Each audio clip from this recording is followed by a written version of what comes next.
we go. Okay, so I am speaking with Vladan Lausevic. I hope I'm pronouncing that correctly. Sure. Okay, good. I wanted to talk to you about this idea that occurred to me as I was taking this course in machine learning. And it has to do with game A and game B. And for those who don't know, game A, and feel free to correct me if at any point during this, but the way I understand game A, it's the current system, the zero-sum games that are out there. It basically represents capitalism, hierarchical frameworks, traditional frameworks that we see in classrooms, that we see in large institutions, in corporate institutions, and in governments. And arguably, this has led us to the hyper-competitive, hyper-capitalist world and system that we're living in now, which can be at times very predatory and can be harmful to some individuals. It's not necessarily good for economic equality. It's not solving certain problems like poverty and addiction, and it's leading arguably to climate change. And so over the last several years, there has been talk about this game B movement, which means a lot of things to a lot of different people. But the way I understand that, these are better frameworks, not as necessarily competitive, where there's a kind of a lateral distribution of power. They're more self-organizing and they're more equitable. And so while taking this machine learning course, I was somewhat searching for, all right, there's a lot of thought leadership out there in the world. There are a lot of people who are defining these terms way more eloquently than anything I can do. And they're making a lot of sense, and they've kind of zeroed in on the problem, but what we still don't have is a bridge between game A and game B environments. Like, we understand the problem, but how do we get these new frameworks in place? So I'm taking a machine learning course, and in one of the classes, they're talking about these genetic, in one of the classes, they're talking about genetic algorithm, which is based on, these evolutionary principles that, only the strongest survive. There was this one part of the class where they were setting up a maze, and there was like 500 fish that had to go through the maze, and they were using this if-then logic, so that the fish learns that if something is above you, go down. If something is below you, go up. And then you run this 1,000 iterations, and those who learn quickly live. Those who don't learn the system perish. There was another slide where she showed all these human characters on this platform. And this is the part that stopped me in my thinking and made my jaw kind of drop and made me wonder why nobody in the class was raising their hand and saying, wait, what are we doing here? It's almost like they were blindly going along with what the professor was saying. And what she said was, we need to make sure that we use a genetic algorithm and that we keep all the characters on the platform, and that we use this system so that, it's still using game A rules, even though you could possibly, this is the part where I need your technical expertise. In machine learning class, I don't think as a teacher, there is any form of learning unless there's curiosity, unless there's the ability to ask questions like, is this the most effective system? Could we create a more equitable game so that all the fish or all the humans in the game win? But that's never the question. Like, let's keep repeating game A models. Even though we have new technology, let's bring everything from the old system into the new. So that over several thousand iterations, sure, we get winners, but now they're digital winners. And they're still playing, this game A system. And I'm just thinking, well, number one, if you have a possibility of getting your characters off the platform and creating a new type of platform, why aren't we trying to do that? Or why aren't we trying to teach digital characters or actors in a digital environment how to ask questions. Otherwise, there is no learning.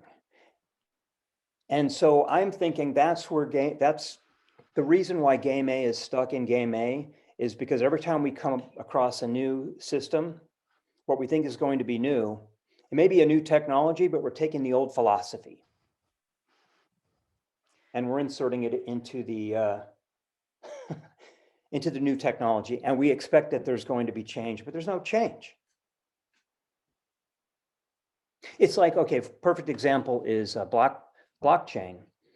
Well, that opened up the door to this kind of lateral distribution, pro-democracy, pro-human involvement, yet it becomes popular because of all the speculation and all the talk about how much money people can make by speculating in these crypto markets. Anyway, I wanted to get your thoughts on that. Absolutely. So for the start, I can say partly because I'm a historian in my basics is that one important thing I learned when studying history is that history doesn't really, repeat itself, because what repeats itself is human nature.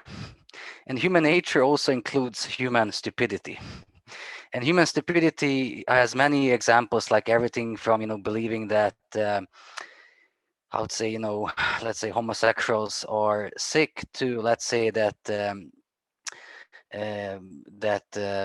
certain diseases were invented by, how to say, security agencies, to believing in, believing in the devil, or things like that. So there's a long history, or let's say the history of human stupidity as long as human history in general. And this is why often, like, when we create new systems, we have to realize that technology itself is neutral, because it can be used for different purposes. For example, the barbed wire was used both in the Wild West for like making peaceful agreements between colonizers. Like, okay, here's my part of land, here's your part of land, like, let's not be in conflict. And barbed wire was also used like during the First World War, and it was used for concentration camps in Nazi Germany. Now, the nasty thing, let's say, with the artificial intelligence, machine learning, is that it can be applied in a similar way. It can be used for for healthcare systems, for education, for improving humanity in general, if you're speaking about human progress. Or it can be used for mass surveillance. It can be used for digital dictatorship, as in China. It all depends on how we as humans decide morally and ethically how to behave towards technology. And this is the case, for example, with some modern intellectuals, let's say like Yuval Harari. He argues, and it's more actually of a warning than an argument, that one problem at the moment is that those who are developing, let's say, the artificial intelligence are individuals who are very skilled when it comes to tech and technology and new gadgets, systems, programming, and so on. But in many cases, maybe even in the most of cases, they do not have a single course in their education about ethics, about, let's say, philosophy, about more, let's say, existential psychological aspects. And this is also very important, because when we speak about algorithms, it's something that we, let's say, in one way have it in our own bodies. Like, we have genes, we have genetics. Our behaviors are very much like, we don't have, let's say, 100% free will, because our behaviors can be very, at some degree, can be kind of very deterministic. This is one reason why in politics, let's say, some people are more, let's say, some are more libertarian, some are more authoritarian, some are more individualist, some are more collectivist. Partly it can be because of your own experiences as in childhood or like in your adult life, or because of your how to say real life situations that you went through. But it can also be some like in some way connected to certain, let's say, biology and psychology and so on. And here's also one very interesting thing that, like, if you look on the human nature, so the argument, like in the studies of moral psychology, is that we are very tribal, in our human nature. We are very authoritarian. We are very scared of, of the stranger, of the foreigner. Um, we are very, how to say, it's easier for humans to be pessimistic. It's easier for humans to be negative than to be positive. It takes much more effort to convince people to be more, let's say, optimistic, to be more positive, to kind of be more how to say peaceful with each other. So this is also kind of a challenge if we now speak about finding new solutions, if we speak about governance, technology, organizing. Because, for example, you mentioned about the zero sum game, and this is the thing. For example, if you look on certain ideologies as nationalism and let's say protectionism, if you speak about trade, because it's based on perceptions, on very false, mythological beliefs that our group is going to lose if the second group wins.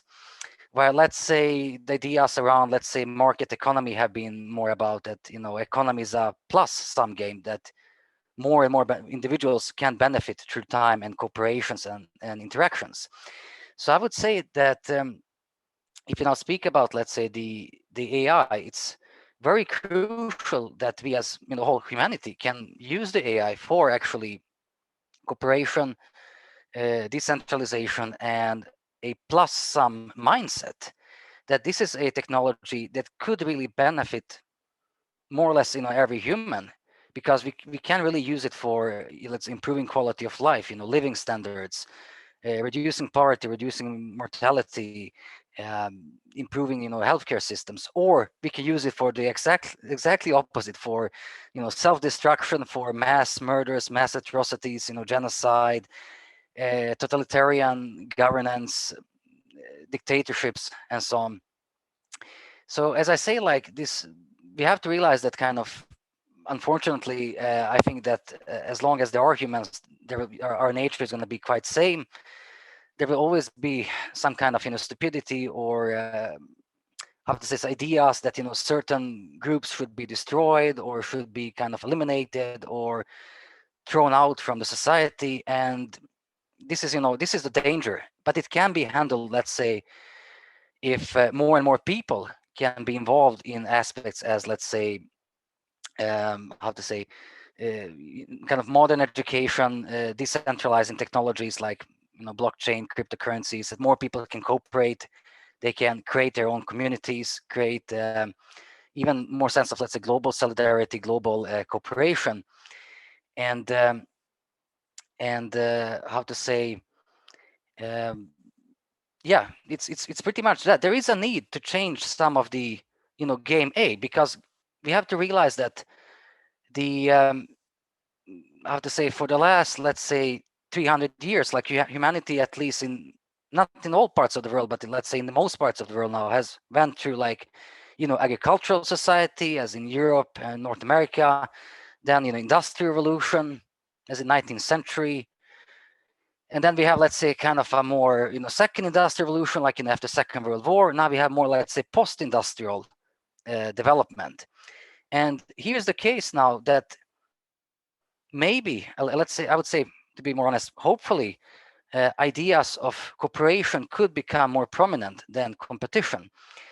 Because I think that if we speak now about self-organizing, about humanity, about being more plus sum instead of zero sum, that cooperation, as by using the AI, can be very extremely beneficial and crucial for the future of the planet. Because this kind of debate goes back already, let's say, 200 years ago. For example, you had the Charles Darwin that was emphasizing on the evolution and competition, the survival of the fittest. Then you have, let's say, some other intellectuals, philosophers like Kropotkin, who argued that actually cooperation is better than competition, because instead of, let's say, having more stressful lives and thinking that other humans are your enemy or your competitors, humans could just focus on cooperating in all aspects of, let's say, their daily lives. I would say that kind of competition had a upper hand as during 19th, 20th century, because partly because more and more people, as in, let's say, Europe, United States, but also later in South America and in Africa today, they started leaving the countryside villages, moving into cities, industrial areas, urbanization. And there you had to be kind of more competitive in order to get a job. You had to kind of be more faster to kind of readopt yourself. Now things with, let's say, blockchain and crypto is that you can actually be more cooperative in the sense that you can, for example, you can be a digital nomad, or you can organize your communities where you want to solve different problems. It doesn't matter if you're living in a big city or on the countryside, as long as you have internet. You can actually do magnificent, wonderful things. Create markets, create, let's say, projects as for climate transformation or social problems. You can create more democratic governance as by citizen budget, or let's say co-created budget. So I think that the game B, as you mentioned, it is completely possible maybe in the following, let's say, 20, 30, 40 years. It's actually our near future, so to say, in a more post-industrial and even post-material development. Right. Well said. And I would only point out, though, that there's one part of this that I still found kind of interesting and concerning, which is that there is such a thing as this genetic algorithm, and it is used in technology, and that there are programmers who, like, there is a certain decision-making point where you decide, okay, what type of algorithm are we going to use on this game or this project or this program? And they go with something that's been tried and tested. I think it's a psychological reason, which is fear of the unknown. We don't want to unleash something. So, for example, when I used my game, and I started experimenting this at a time when you didn't take an entire curriculum, an entire course, and say, I'm going to open this up so that we're partners. We're all working on this together. We're going to create a game to cover all the content. This could go wildly wrong, and I'll be out of my job in 2 weeks' time, because it could just go completely chaotic.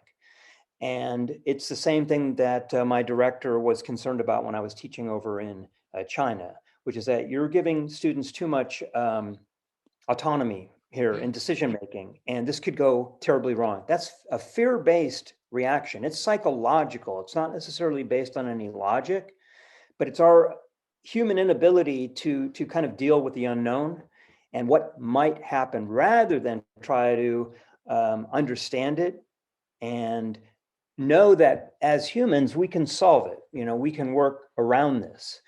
And I just found it curious that here is this moment when you can be incredibly imaginative and try to work with a large group of intelligent students who are in this person's machine learning class and say, let's come up with a new type of algorithm. This is our opportunity to break through. I mean, I want to give you the basics, but she's limiting human thought by predetermining what they're going to be doing in that class. And I found that a real disservice, not only to those students, but to humanity. When you tell your students, I'm going to limit your range of thought right here, that your algorithm must be a genetic algorithm. I mean, we have the CRISPR program that came out of China.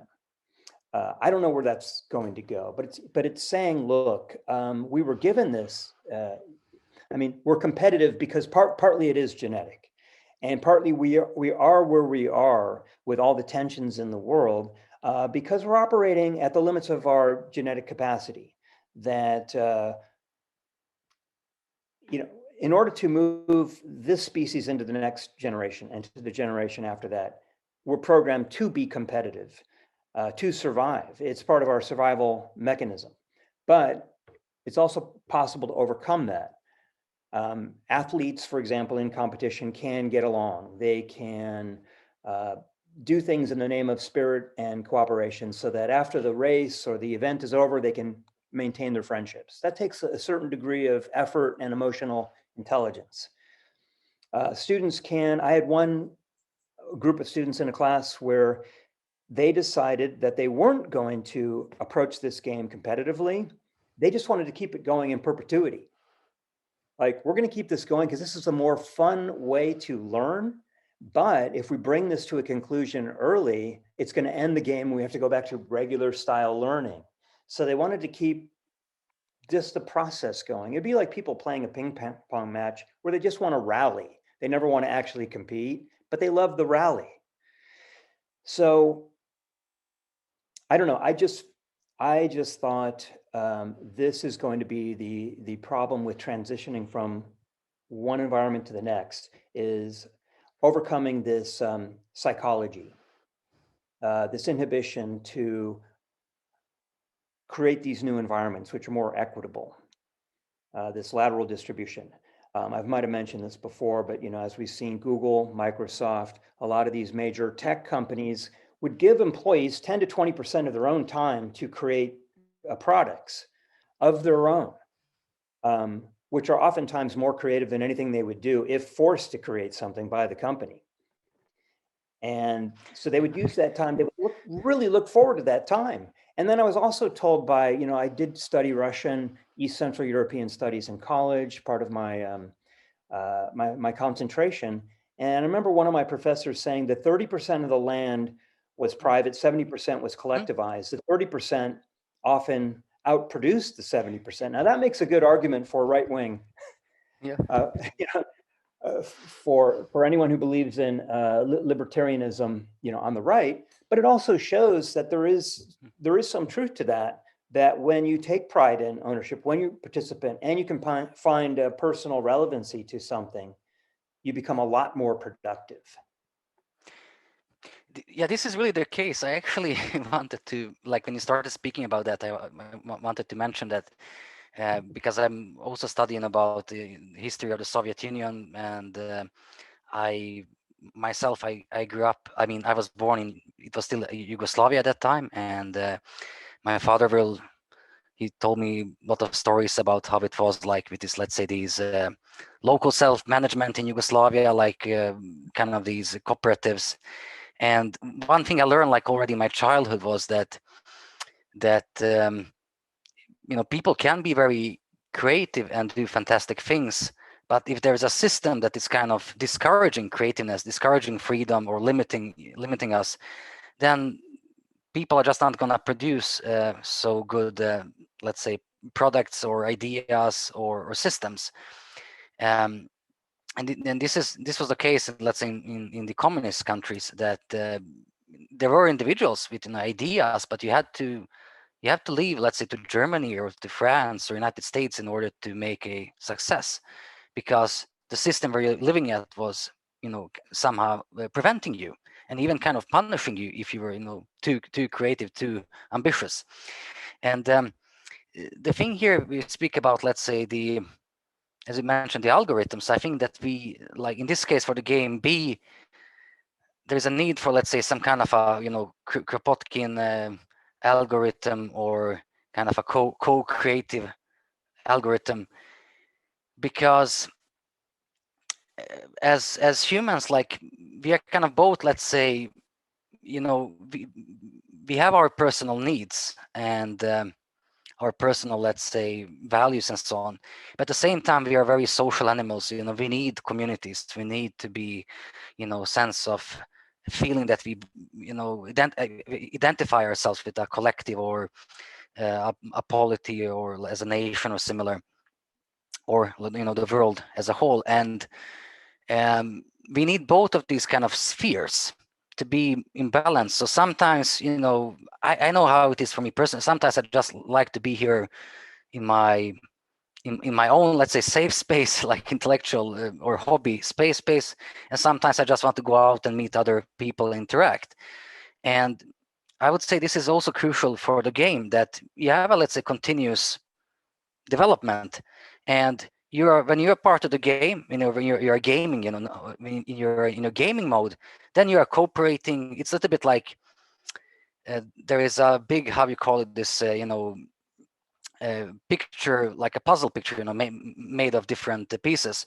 And then you come there, you put some pieces, and then somebody else puts it, and third person, you know, eighth person comes, and you're all, you know, enjoying and doing that together. And then when you feel tired, like, okay, now I need to go back to my home, you know, my apartment, my retreat, I don't know, like cave, something, then you have, you know, freedom to do that. So you do your thing, you're alone, you maybe do some meditation, you know, reflection, thinking, you relax. Then you can go back, you know, play the game. It's maybe some fresh new ideas. And so this is kind of, the thing is, like, how to say, the thing with a competition is that there is always a deadline, you know, there is always a finish. When you are competing, yeah, there's a finish line. But here the idea, I think, is to create a game to where there is no finish line, because the game is just constantly developing. And here we can go back to the original idea of the open society by, you know, Karl Popper. As Popper argued, you know, the open society is never going to be perfect. It's never going to be finished. There is no deadline, you know, for an open society. Well, maybe technically speak, if, you know, sun as our one of the biggest stars in the galaxy, if it explodes someday and we don't have a artificial one, then of course there is a deadline for the whole planet. But the point of Popper was that the open society doesn't have a how to say, doesn't have a deadline, doesn't have like the best before date, because it's about continuously discussing ideas, experimenting, trying out what's working, what's not working, and not making any, let's say, how you call it, like dogmatic conclusions, like dogmatic truths, because we have to, let's say, create more contemporary truths and principles.